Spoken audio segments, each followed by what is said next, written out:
ये different ideas को भी कोएग्जिस्ट नहीं करने देना चाहते। ये चाहते हैं कि 1 हो या 2 हो, 1 से लेकर 2 के बीच में जो भी है वो एग्जिस्ट नहीं करेगा। या तो तुम बीजेपी के साथ हो या बीजेपी के अगेंस्ट हो। वैसे तो हमारा यंगेस्ट पॉपुलेशन होने वाली है। यंगेस्ट पॉपुलेशन क्या करेगी? नारे लगाएगी, रैलियों में जाएगी। नौकरी है नहीं, गर्व है इनको।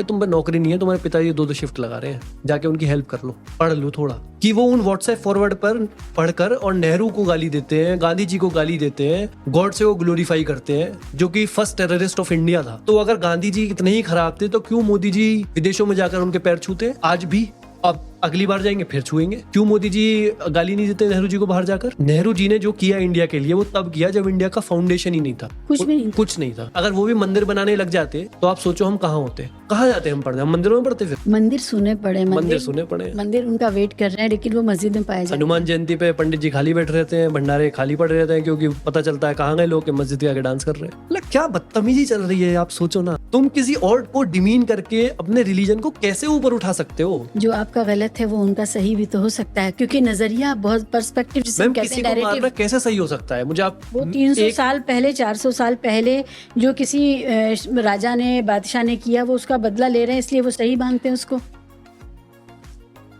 मैं इस पे क्या ही कहूँ, मतलब अगर मैं इस चीज पे कमेंट कर रहा हूँ या इस चीज पे बात भी करूंगा तो मुझे शर्म आती। ये 300 साल पहले जो हुआ, अगर तुम बोल रहे हो वो गलत था, तो तुम अब क्या अच्छा कर रहे हो फिर? ये जो जितने हेट मॉन्गर्स हैं ना मैम, जो ये वॉयलेंस क्रिएट करते हैं सोसाइटी में, ये ठेले वाले को तो मार सकते हैं, अपने से कमजोर आदमी पे तो जोर चला सकते हैं, उसी को फिर हाईलाइट करते हैं। ओ ठेला वाला मार दिया मैंने, उसकी दाढ़ी पकड़ ली, उसको जय श्री राम बुलवा दिया।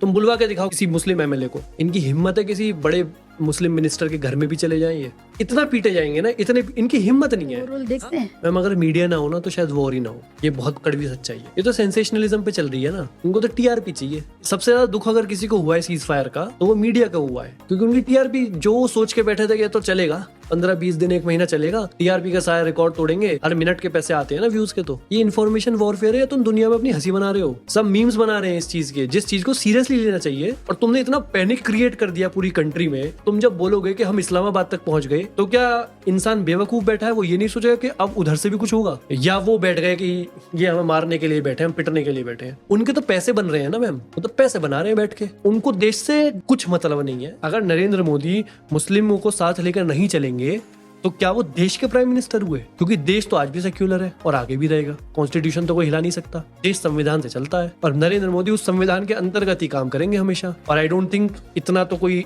इनसेंसिबल या इलॉजिकल प्राइम मिनिस्टर होगा कि संविधान तोड़कर आगे बढ़े। कभी तोड़ दिया तब बात अलग है। वो तो इस देश का हिंदू भी होने नहीं देगा, बिल्कुल नहीं होने देगा। हम बैठे हैं ना मैम।